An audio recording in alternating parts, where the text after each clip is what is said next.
구독합니다. 자, 이 시간 수업 들어갈게요. 이 시간에 배워야 될 글자, 맨 처음 글자는 조개필자인데 조개필자가 굉장히 중요한 글자 아니에요? 한자 역할 가운데요. 720번째네요.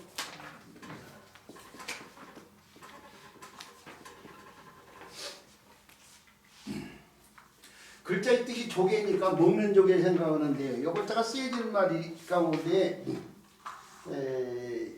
보배요.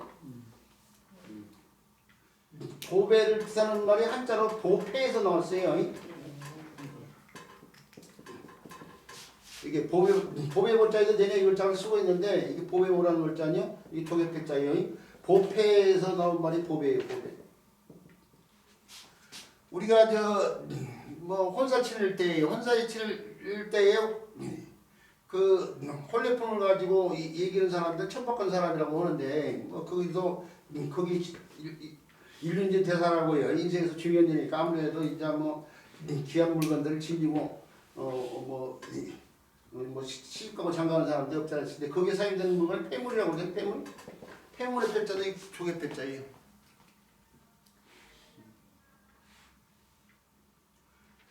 자, 보배의 원말인 보패나 또는 폐물의 폐자를 봤을 때 이 조개가 먹는 조개라면은 보배에 쓰이고 폐물에 쓸 리가 없죠. 이게 그냥 조개가 아니고 자패라는 조개예요.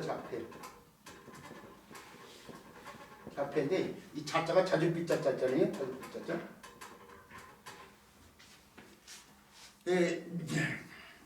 자주빛이 돌기 때문에 그래요. 조개 가운데 제가 오래된 전이지만 63빌딩 막 생기고 난 뒤에 63빌딩을 우연히 외숙하고 가서 보니까 조개를 전시를 해놨더라고요. 조개. 세상에 막 보기 좋은 조개들. 근데 거기 밑에 가격표를 써놨는데 그 당시에 막 10만원 막 20만원 이렇게 써놨어. 조개 껍데기 하나에다가. 조개 이제 살도 없는데 껍데기만 있는데 전시하는데 10만원씩 20만원씩 이렇게 써놨다는 거예요. 세상에는 그렇게 기억에 여기지는 값어치 있게 여기는 조개가 있는데 바로 그런 조개예요. 이게. 자주빛이 돌면서 자주빛자예요. 범랑질로 되어 있어요. 범랑질로 되어 있어요. 그리고 이게 한자 문학권에서 이제 한자니까 한자 문학권을 놓고 살펴봤는데 중국에서는 좀 남방 지역에서 구할 수 있는 조개예요. 그러니까 희귀한 거야. 희귀한 거. 우리가 희귀라는 말이 한자로 쓰면은 드물이자에다가 한자로 쓴단 말이에요. 드물이기 때문에 귀하게 되는 거예요. 드물기 때문에 귀한다. 귀할 기자에도 조기자를 썼잖아요. 지금 금이 귀하게 여기지는 조가 뭐예요? 금도 마찬가지로 길거리에 돌덩이처럼 많이 널려져 있으면 금 귀하게 안 여기져요. 희귀 때문이에요. 동보다 귀한 것이 은이고 은보다 귀한 게 금인데 양이 뭐였죠? 금이 최고 적기 때문에 귀하고 그 다음에 은, 그 다음에 동 이런 식이에요. 많으면은 우리가 길거리에 널려져 있는 돌을 갖다가 자갈돌 같은 걸 갖다가 자갈돌 녹자라고 하는데 이 두 개를 쓰면 녹록하다예요. 녹록하다. 쉽게 보는 것이 녹록해요. 이게 길거리에 늘어져 있는 돌덩어리를 표현한 말이에요. 이게요. 아니 그 사람 녹록해. 별거 없다 그거야. 길거리 돌덩어리처럼. 이게 자갈돌을 나타내는 글자예요. 자갈돌 녹자.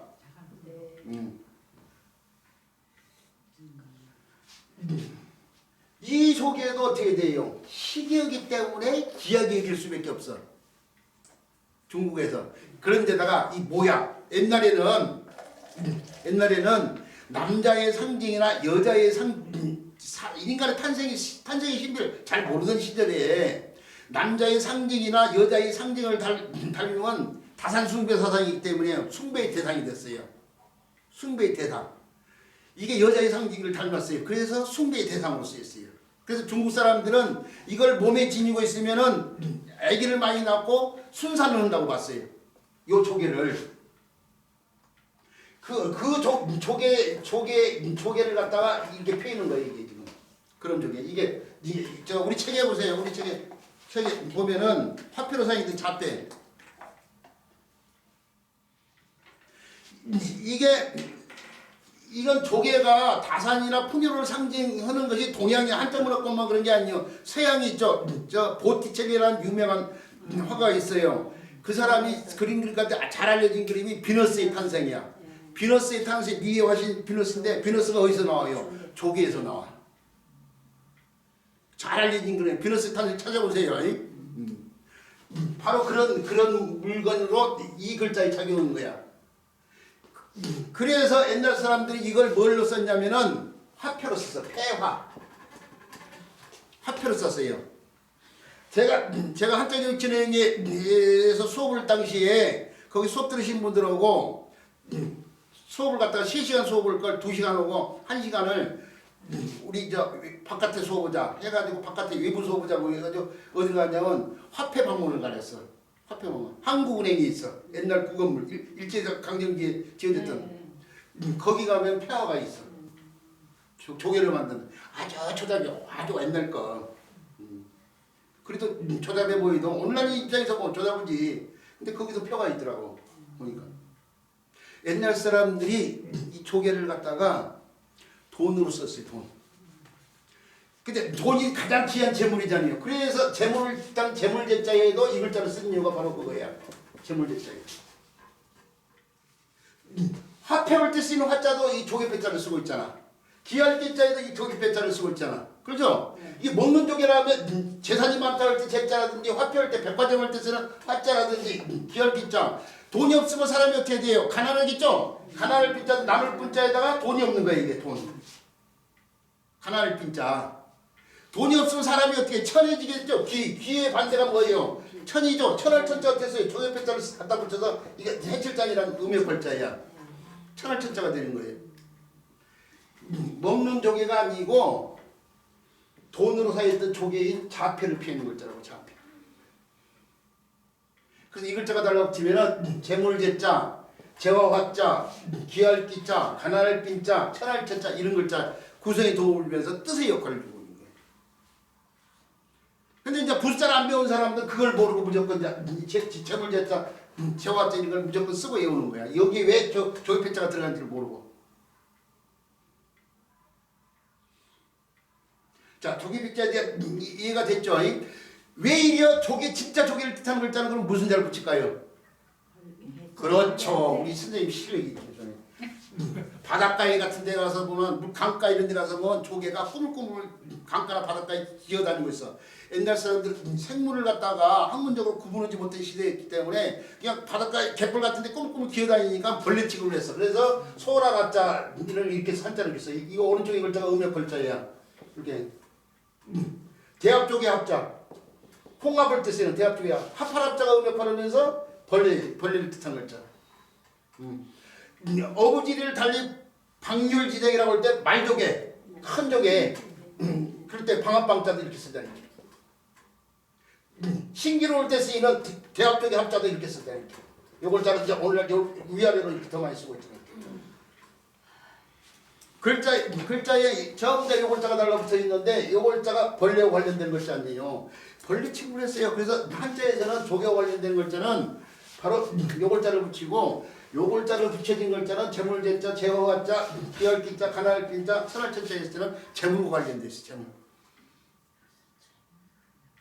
자, 길게 설명 못한다고 했어요. 요 정도까지는 일단 살펴보고 다음에 또 수업을 계속 들으시면은 또 다른 사실을 갖다가 설명 들을 수 있는데요. 이 글자가 쓰여지는 어휘를 살펴봐야 되는데 폐할패자. 쳐서 피하는 거죠. 이게 손에 책지 들고 있는 형태의 여기에요. 손에 책지 들고 이거 손이죠.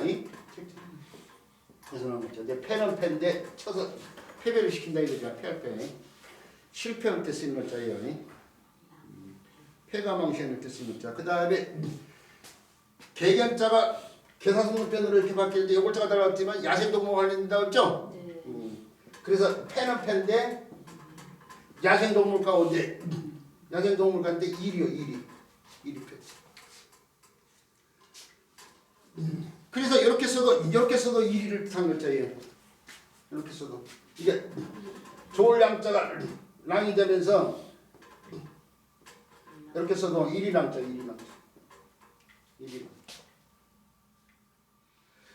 요게 리을랑자가 우리말에서 앞에 나오면 두 물질이 돼서 낭으로 이렇게 낭. 그 두 개를 합쳤으면 낭패예요, 낭패. 낭패를 봤다는 뜻은 패자가 바로 있잖아요. 어떤 일이 어우러지는 상황이 낭패잖아요. 근데 왜 이 두 개가 뜻이 일인데 왜 일이 어우러진데 써먹냐 이거예요. 그걸 알아야 되거든. 이렇게 써놓으면 낭패를 느끼는데 낭패가 왜 일이 어우러진 상황에 써먹냐 이거예요. 한자로 보니까 일이네. 앞에 일에는 다리가 길고 뒤에 패는 그래. 뒷다리가 길고 해서 이제 우리 선생님 알고 계시는데 이게 상상 속에 이 일이라고 썼지만은 상상 속에 일이를 담는 동문과도 관련되는 글자예요. 우리가 알고 있는 그 일이 있지만 이 글자가 하나의 뜻만 있는 게 아니고 여러 가지 뜻인데 상상 속에서 만들어내는 일을 담는 동물을 나타내는 글자이기도 한데 거기에 남편은 그 말이에요. 그 말. 그 일이가 이렇게 있으면 여기 다리를 보이란 말이에요. 요 남자는 앞다리가 길고 뒷다리가 짧아. 혼자서 못 움직여. 요 일이는 앞다리는 짧고 뒷다리가 길어. 혼자서 못 움직여. 야들이 먹일 같은 거 구우려면 몸을 합쳐야 돼. 그래서 긴 다리를 이용해서 움직일 수 있어. 근데 의가 상황은 어떻게 돼요? 안 붙이려고 그러죠? 그 상황이 낭패야. 그 상황이. 그때 쓰이는 패자야. 그때 쓰이는 패자. 자, 그 다음에 패는 패인데요. 참불 패자. 입으로 칭찬한다 이거예요. 찬미한다 이거예요. 석가를 칭송하는 그런 불가에서 쓰는 말인데 그걸 참불이라고. 참불 패자. 범패. 그래서 그런 의식을 갖다가 범패라고 해요. 범패.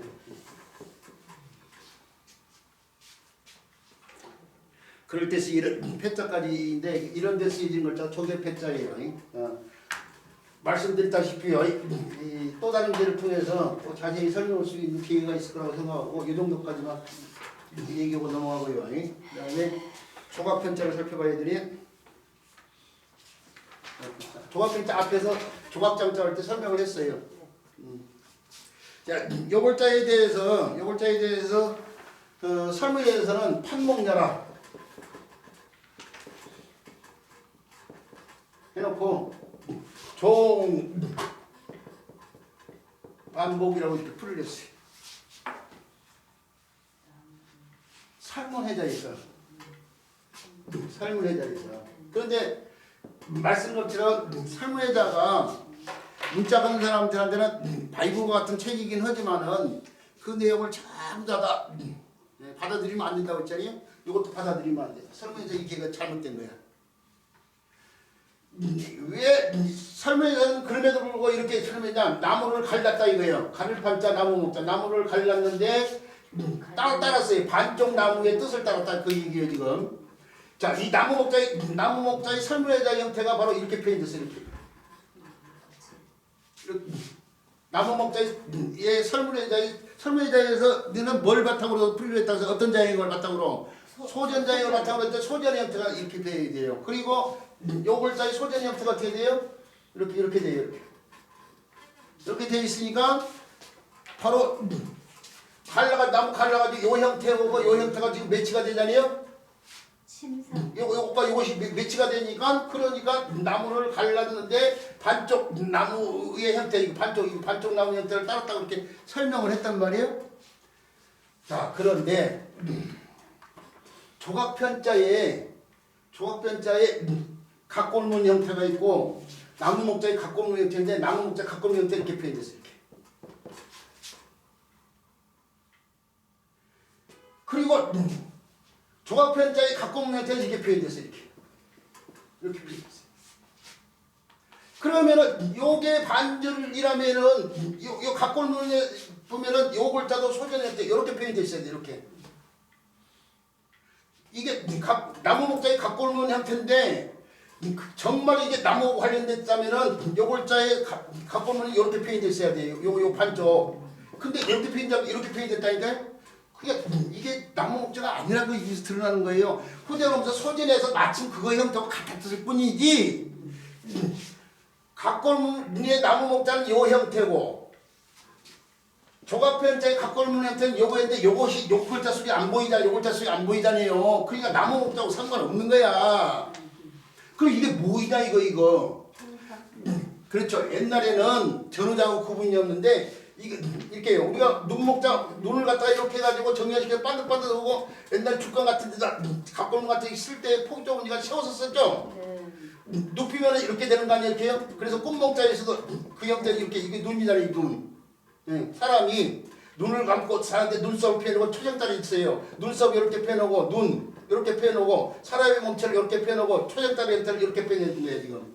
이 꽃목자 이렇게 쓰는 사람도 틀리게 쓰는 거예요. 이렇게요. 초등 형태로 쓰면 반대 이렇게 써줘야 돼. 이게 한자를 가르친 사람 가운데서 이렇게 가르친 사람 부지기 서로 많거든요. 이렇게요. 그런 형태의 한자 선생님들이 너무 많아서 문제야 우리나라에.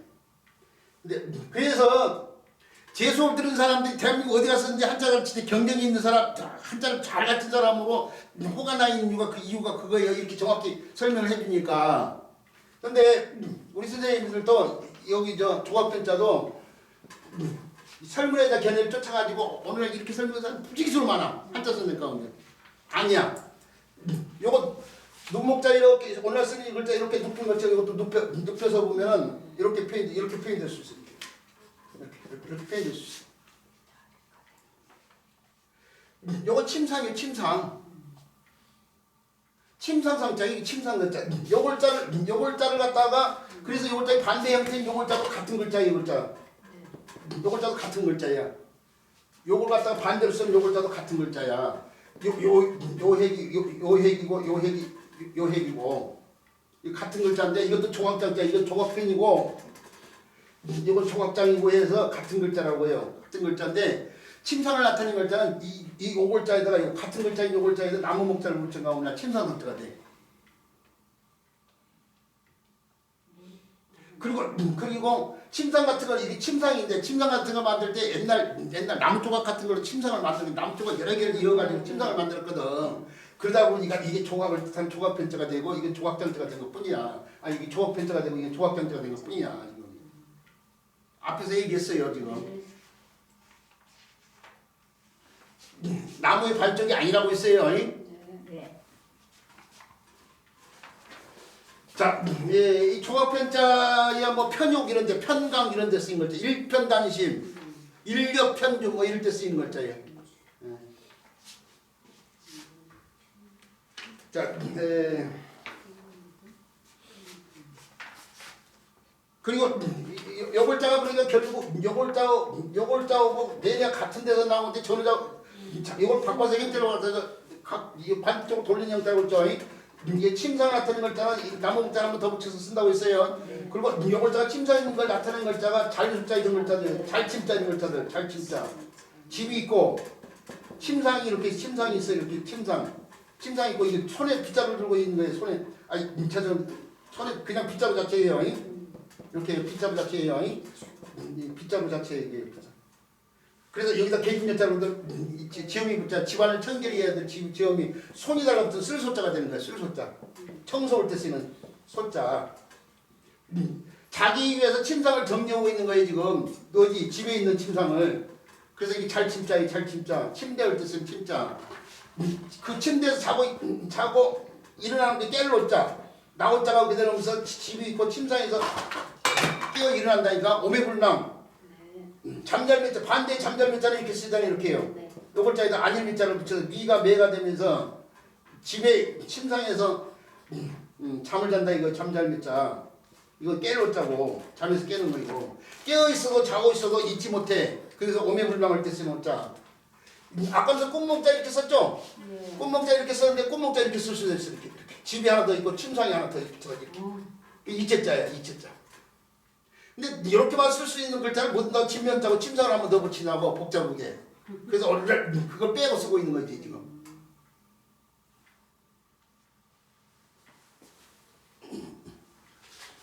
자, 근데 나 앞에서 했다니까 이거 설명 안 하려다가 이제 오늘 처음 수업 들으신 선생님도 계시고 그래서 덧붙여 본 거이고.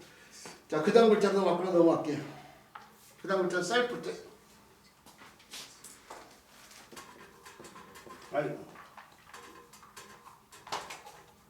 이렇게만 쓰면 쌀 붙자.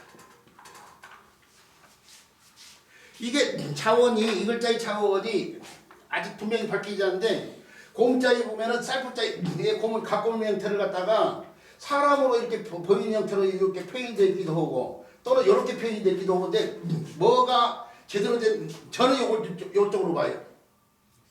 근데 이쪽으로 보는 사람 사람의 물체로 보는데 저는 요 고문자 가운데 이렇게도 이렇게 표현됐어요. 요쪽보다는 저는 요쪽으로 보는데 이쪽으로 보면 이거 손이에요. 손이 안으로 구부러지니까 이렇게 손 팔뚝까지 포함된 손이 이렇게. 그걸로 후대로면서요. 저 요쪽으로 보면서 사람 몸을 구려서 안으로 감싼다고 이제 보는 거죠. 여기 사람 전체로 봤을 때는요. 저는 손으로 봤을 때 손이 아니고 구려서 감싸는 거예요. 감싸는 대상이 나중에 포함되는데 웅크리고 있는 아이예요. 아이. 막 태어난 아이라고 생각하시면 돼요. 그 아이를 이렇게 표현한 거기서 나온 글자가 오늘날 이 글자가 문자로 쓰이는 글자. 그리고 이거 하나의 분수자가 되는 거. 같은 쌀글자인데 감싸는 대상인 아이 형상을 갖다 표현해. 이게 아이하고 관련돼 있어요. 그러니까 아들 자자고 이 글자하고 음이 비슷하잖아요. 자하고 이거 사. 그잖아요. 이게 아이예요. 아이를 감싸고 있는 그래서 감쌀 글자는 오늘날 문자로 쓰는 이 글자 쓰고 이게 불자가 되어 있는 상황이에요. 그래서 이제 문자로서 이 글자를 쓸 때 포장할 때 쓴 글자예요. 포장, 소포. 요즘에 차 타고 저 시골 같은 데 돌아다니면 논들에 막 하얗거나 색깔이 요즘에는 색깔이 뭐 파란색도 쓰고 검정색도 쓰고 근데 막 큰 덩어리들이 있어요. 이렇게 하얀 덩어리들. 요거 처음에 이게 한 15년 전인가 이게 저 시골에 가서 이거 있길래 못 보고 있길래 깜짝 놀라가지고 이게 뭐지 하고는 시골에 가지고 큰 애송한테 이거 뭐예요 물어봤더니 근데 막 이게 생길 때예요.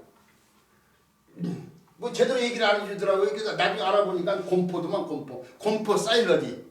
이게 제가 이걸 봤어요. 기계가 이게 콤바인이라고 해가지고 벼농사를 이렇게 짓고 나면 콤바인 들어가가지고 다 이게 기계가 싹 빼가지고 탈곡해가지고 자루에다가 딱 나라를 딱 집에서 턱턱턱 떨어뜨려 자루를. 그리고 뭐 했냐면 지푸라기는 막 바깥에다 방사를 시켜 배출을 시켜. 그 뒤에 또 다른 기계 하나가 가면서 이걸 싹 다 모아 싹 해가지고 틀에다 집어가지고 그 기계가 이걸 별점을 싹 모아서 꽉 압축시켜가지고 비닐로 따기가 툭 떨어뜨리나 논에다가 툭툭툭툭 떨어뜨리나. 이게 뭐냐면 이제 그 소 키우고 이런 사람들이 이 논 주인한테 계약을 해. 요거 우리한테 팔으라고. 그 단 하나에 몇 개 얼마 주고 계산하고 그 사람들이 이제 뒤 돌아다니면서 그 기계로 이걸 감싸 논에서 툭툭 떨어지는 거야. 그러면 이제 소 키우는 사람들이 이 겨울에 이제 소 먹이로 이걸 자기 필요할 때 이제 논에다 뒀던 걸 실어가지고 자기 농장으로 가지고 소 키우는 농장으로 가지고 이걸 저 사일러지에다 집어가지고 잘게 썰어가지고 소 먹이로 주는 거야. 이 숙성시킨 거야 이게 자루 속에다. 이걸 곰포라고 그래. 곰포. 묶을곤자. 나무 목자에다가 이렇게 쓰기 묶을곤자야. 또는 벼화자를 쓰기도 해. 이렇게 벼화자. 곰포. 그걸 이게 소 먹이가 되기 때문에 뭐예요? 사일러지. 곰포 사일러지라고 해요. 곰포 할 때 쓰이는 포자는 바로 쌀포자예요. 그걸 궁금해 하면은 그러니까 가르치는 사람이라면 저도 처음에 이런 용어를 몰랐단 말이에요. 가르치는 사람이라면 어떻게 해야 되냐면 그런 모르는 것이 진짜 알려고 해야 하는 것이 그 가르치는 사람이 의무야, 책임이야. 그때 쓰는 포자예요.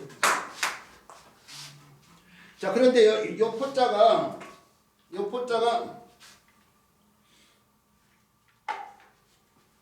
다시 음역하는 글자가요 굉장히 많아요. 굉장히 많은데 그걸 살펴보는데 교재를 보세요. 6단원에다가 합치면은 인체 한부위 관련돼 가지고 포는 포인데 인체의 아이를 감싸고 있는 태보예요. 태보.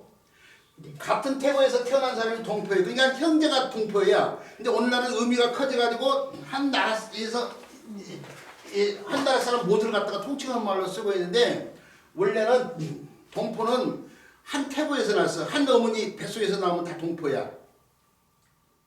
이게 동포가 달리 뭐가 될 수 있어요? 동생이 될 수 있어요. 동생.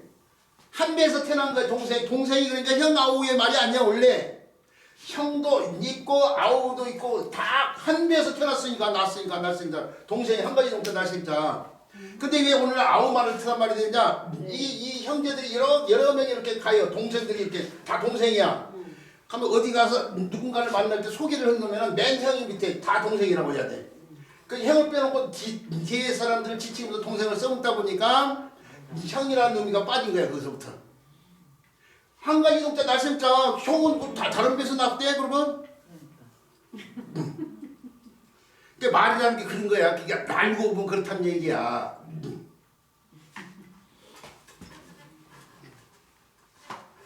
자, 그 한자를 알아야 말의 지능 같은 걸 정확히 파악하고 써먹을 수 있는 거라고요. 그 다음에 안을 포자예요. 손이 달라붙으면 손으로 안는다고 해서 포옹을 때 쓰는 안을 포자.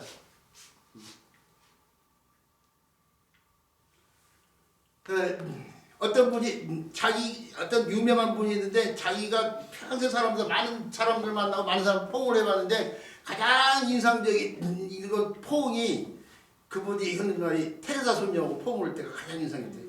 조그만 몸을 마치 아기처럼 안기더래. 테레사 손녀가. 그 세상을 그렇게 널리 알려진 마음인데 아기처럼 이렇게 체중을 실어가지고 자기한테 안기더래. 아기처럼. 그래서 그게 기억이 난다고 그런 글을 읽은 적이 있어요. 포옹 그래서 테레사 손녀가 생각나. 자 믿는 거야. 마음 상대에 완전히 믿고 상대한테 몸 맡기는 거야. 그다음에 배부를 포자. 밥을 먹어서 배부른 거예요. 포만감, 포화 상태를 쓰는 글자예요. 밥숫자 써야겠죠. 그다음에 대포 포자는 옛날에 포탄이 돌덩어리였어. 돌덩어리. 그래서 돌석자를 써서요. 대포 포자가 이루어지고 그다음에 물 숫자가 변하던 30이 달라붙으면 물 관련돼서 물거품 포자예요. 바닷가에 가면 파도가 일고 바다 기슭에 보면은 포말이 있다면 포말로 부서지며 우리가 저 두부 만들 때 있죠? 물거품이 많이 나와요. 그래서 잘못하면 막 넘쳐요. 그래서 두부를 뜻하는 글자에서 이 글자를 쓴다면 청포, 연포탕을 때 쓰는 포자를 이 글자를 쓴 이유가 그게 포자가 두부와 관련돼 있어. 네? 두포? 청포, 녹두인가로 만든. 그 다음에 으르렁거릴 포자예요. 입으로 양 호호하다 할 때 쓰는 글자예요. 포효하다 할 때 쓰는 포자. 그 다음 오두병이 달라붙었는데 옷 가운데 하도 포자예요. 이 도포 포자라고도 해요. 도포 포자는 골령포 뭐 할 때 쓴 글자예요. 그 다음에 병들역자가 달라붙었는데요. 병 관련돼서 천연 포자예요. 요 글자가 천연두가 들면은 흔적 하나도 남겨 옛날. 그게 흔적이 결국 뭘로 바뀌어요? 그렇죠. 곰보. 그 눈썹 밑에라도 남긴다고 그러잖아요. 옛날 천연두를 알면. 근데 곰보가 되게 수포예요. 수포. 예. 작은 수포인데 오늘날 있죠. 어려서 수두의 두자도 천연두 두자잖아. 그러죠?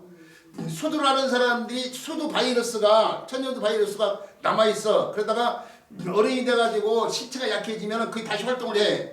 그래서 나타난 증상이 뭐냐면은 이게 물질 같은 거에 쫙 띠를 이루어. 띠를 이루어. 그래서 띠자자를 써서 띠 모양의 모양상자 띠 모양의 천연두가 관련되어 있기 때문에 천연두 포자 그게 대상포진이냐 발진을 때 쓰는 진짜 대상포진 띠처럼 모양이 일어난단 말이에요. 그래서 이게 3대 우리 병간 3대 통증 가운데 하나라고 그래. 아이를 할 때 통증하고 거의 맞먹을 정도 통증 막 통증하는데 그 아픈 부위를 이렇게 보면 띠 모양이 오는 대상포진인 거야. 후딱 가야 돼. 그거 큰일 나. 저희 돌아가신 선친이 대상포진을 나가지고 결국 그것 때문에 아파가 돼서 돌아가셨잖아요. 대상포진으로. 그러기 전에 사실은 예방주사를 맞는 게 좋아요. 좀 예방주사 맞는데 돈이 좀 많이 들어가지만 비싸 그거 예방주사 맞는데 10만 원 또 이상이 돼. 근데 나라에서 혜택도 주고 그러니까 안 맞으신 분들 맞기 바라고요. 그 다음에 포자 가운데에 지범자가 달라붙으면 도포자예요. 푸주간이라는 말이 원래는 포주간에서 나왔어요. 그 다음에 절인 어물 포자예요. 절인 어물이 물고기와 관련되어 있죠. 그래서 물고기 자를 붙여서 절인 어물 포자인데 이걸 잘 알아야 될 이유는 관포지교 관종하고 포수가 믿음 있는 사귐을 갖다가 얘기할 때에 관포직이라는 말을 쓰는데 관중이 있는 사람과 포소가 있는 사귐인데 이것 설명을 하면 길어지니까 거기서 쓰인다는 것만 얘기할게요. 포석정을 뜻은 포자 이거예요. 자, 경중하면 포석정. 자, 그 다음에 박포 저 뭐예요? 통째로 구울 포자인데 불에다 굽는다 이거죠. 불에다 굽는. 아까 써져 폭군을 때 걸주 했잖아요. 그 사람들이 했던 머리 포락쟁이야. 막 새 기둥에다가 불을 달고 가지고 그걸 지인들을 걸었는데 막 빠져 불구덩이 안 빠지려고 막 발버둥 칠 걸 보고 뭐 많이 이런 사람들이요. 막 좋아 있다고 하잖아요. 그런 행물 포락쟁이야. 포락쟁이. 말인지 저 뭐예요? 달기인지 하여튼 구분이 잘 안 되지만요. 거랑이 망한 데는 마리가 있었고 주왕이 망할 때는 달기 왕비들이 이 두 사람이 왕의 총명함을 거랑과 주왕이 그렇게 어리석은 군주가 아닌데 그 어리석음을 갖다가 가로막은 사람이 마리 달기라고 역사에 알려졌잖아요. 근데 꼭 말이 그 망한 걸 또 여자가 깼는데. 자 무슨 말인지 못 알았어요. 이제 포락쟁을 뜻은 포자예요. 포락자. 자 그렇다는 얘기고 그 다음에 박포자가 있는데 대포자를 뜻으는 포자예요. 이게 박포자인데 이 자랑할 과에다가 쌀포자를 이렇게 썼는데 요걸 자는 이렇게도 쓸 수 있어요. 이렇게요. 이렇게 오이가자를 쓸 수 있는데 요 두 글자를 합쳐서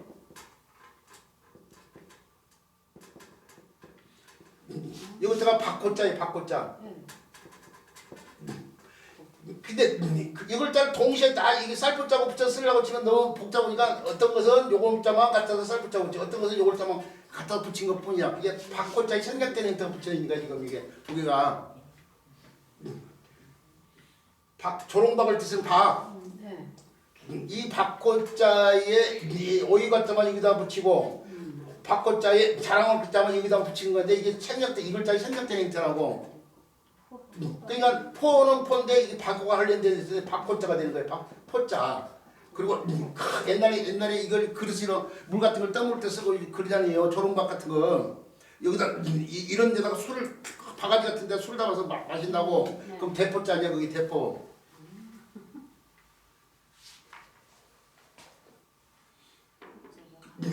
자 그런데 지금까지 설명했던 글자들이 쌀포자가 다 달라붙어가지고 포포포로 오고 있잖아요.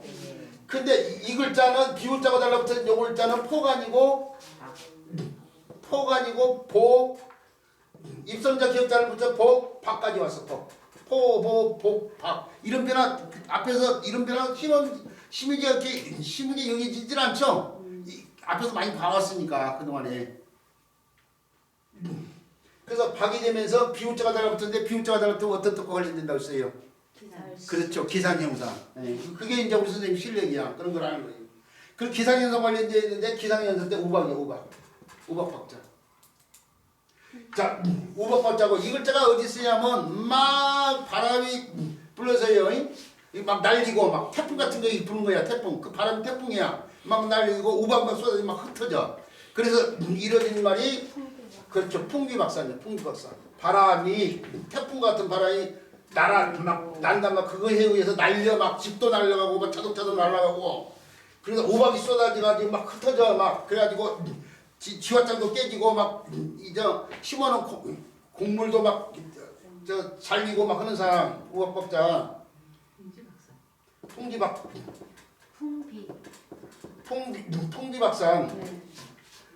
이게 풍비박산인데 이걸 갖다가 풍비박산이라고 잘못 얘기하는 사람들이 많아. 비가 아니고 지로.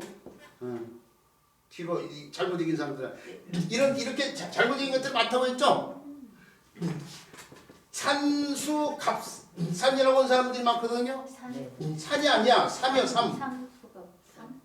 이게 지명이야. 두 개 지명. 저 우리나라 지도를 이렇게 보면 여기가 백두산인데 백두산 밑에 보면 삼수하고 갑산이 있는데 이게 죽으면 옛날 기양 보낼 때 최고 오지야. 나라에서 잘못해가지고 기양을 보면 최고 오지고 여기 들어가면 죽어서 나온다 보는 것이야.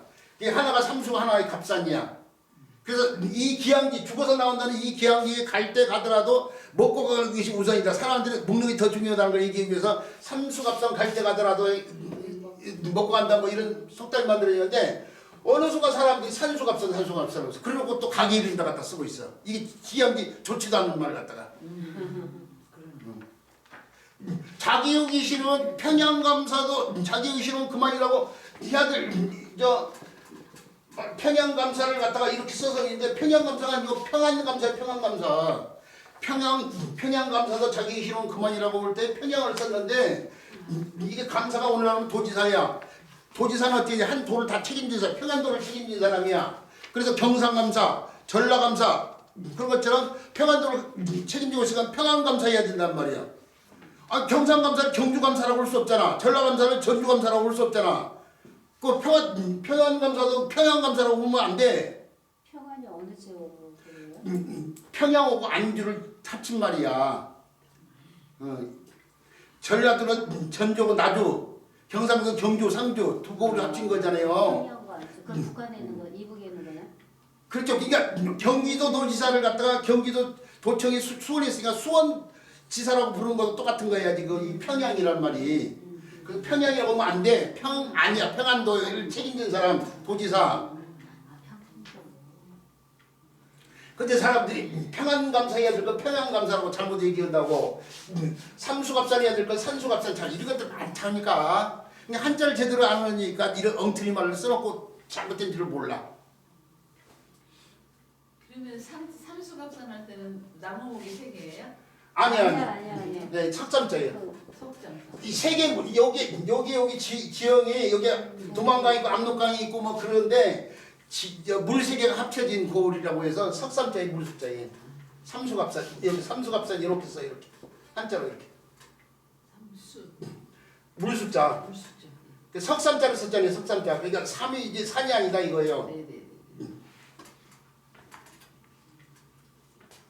이게 한자를 해야 될 이유가 이런 거예요. 한자를 정확히 우리말을 구사할 수 있거든. 그러니까 그런 근데 엉터리 말을 구사하니까 그게 틀린지도 모른다니까. 근데 그런 것들이 많아요. 지금 이게 생각나는데 한 2개만 설명드려봤지만은 자, 풍기박산이 아니고 풍비박산이요. 그럴 때 쓰는 박자가 우박박자예요. 이럴 때 쌀국자를 쓴다는 사실 알으시고요. 그 다음에 오늘 수업의 마지막 글자예요. 아직 글자까지 갈게요.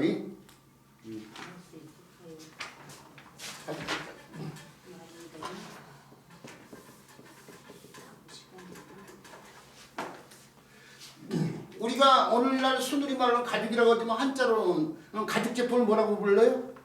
피혁 제품이라고 부르죠? 그때 피혁의 혁자는 한자로 쓰면 이렇게 쓰는데 이게 또 가죽을 뜻한 가죽 혁자예요.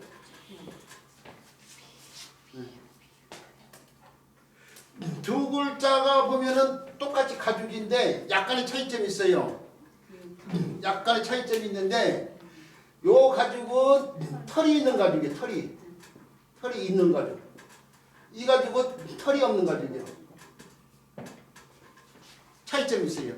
짐승 몸에서 막바로 벗겨낼 때는 털이 있어요, 없어요? 털이 있겠죠? 그 털을 갖다가 털이 없게 오면 한번 가공한 거 아니에요? 이 기존의 것을 갖다 고친 거죠?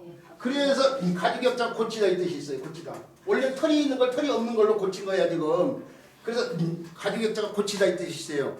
그래서 개혁, 변혁, 혁신, 혁파, 혁명 이럴 때 쓰는 혁자들이 가죽 입자를 쓰면서 다 고치다 이 뜻이에요.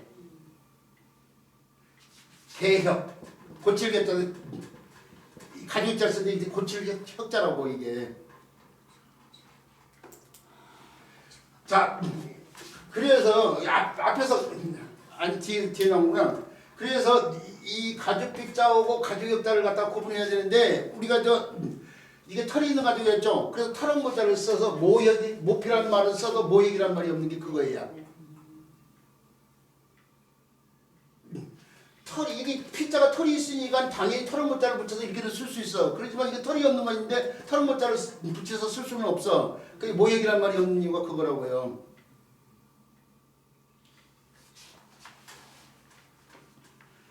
자, 이게 털이 없다는 것은 털이 있는 걸 가공을 했다고 했어요. 한 번요. 그 가공해서 이렇게 딱 펼쳐놓는데 짐승을 갖다가 가죽을 펼쳐놓으면은 저 짐승 대가리 뭐 사람만 머리가 짐승은 사실은 짐승의 머리는 소머리 국밥 해가지고 소머리를 쓰는데 사실은 짐승은 대가리라는 말을 써야 돼. 소대가리 대가리 부분인데 그 입부분에 그 너덜너덜하니까 그걸 떼고 나면 볼태기 부분만 이렇게 남아요. 이렇게 가죽이. 그리고 앞다리 이렇게 남고 몸체 이렇게 남고 뒷다리 이렇게 남고 꼬리 부분 이렇게 있을 수 있어요. 짐승 가죽을 벗겨가지고 펼쳐놓으면은 요 형태를 문자로 나타내서 선으로 표현하면 이렇게 되는 거예요. 이렇게.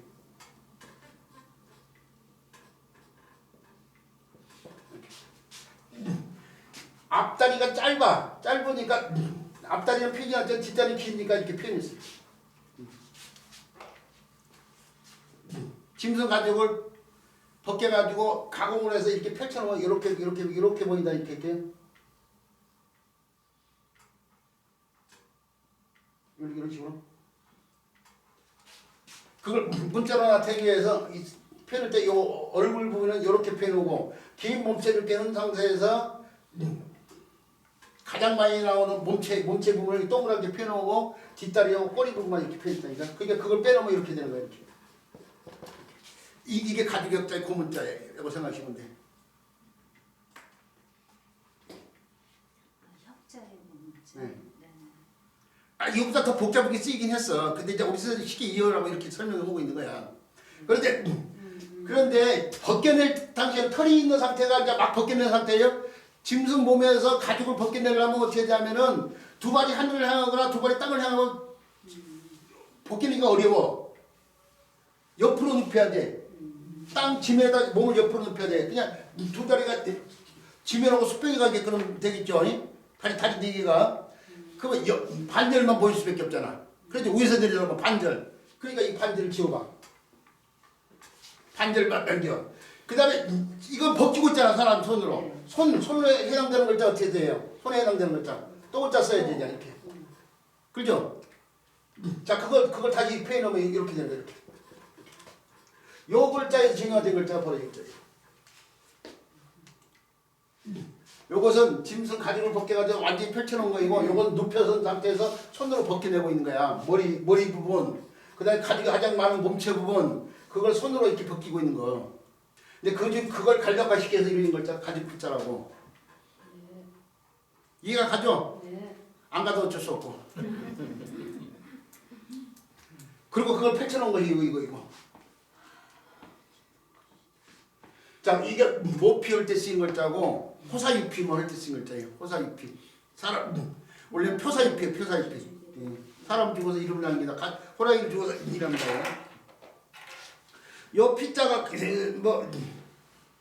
뭐 짐승 가죽뿐만 아니라 식물과도 관련이 있고 우리가 저 귤 먹고 오래 묵혀도 그 묵힌다는 말에 한자가 진이요. 진. 묵을 진짜. 진피라는 것이 있어. 진피. 어디 저 사우나 같은 데 가면 약재 같은 거 많이 걸어놓고 거기에 이렇게 읽어보면 진피를 썼다면 진피가 뭐냐면은 귤 껍데기를 말하는 거야. 귤을 오랫동안 말리면 이게 모르는 사람 묵힌다는 뜻이야. 묵힌다. 묵힌 껍질인데 그게 귤 껍데기야. 귤 껍데기 오래 묵힐 수 약효가 있다고 하잖아요.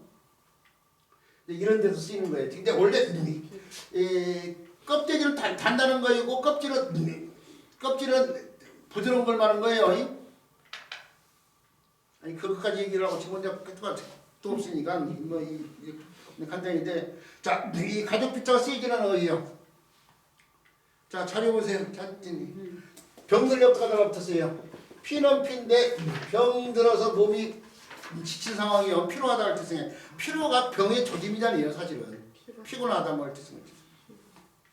그 다음에 자축거릴 자가 길인데 길 저쪽에 있다 이거 저쪽. 피장파장 할 때 쓰는 지피지기 뭐 할 때 쓰는 피자. 그 다음에 오두변이 달라붙었는데 옷을 입는다고 해서 입을 피자예요. 입다. 피복.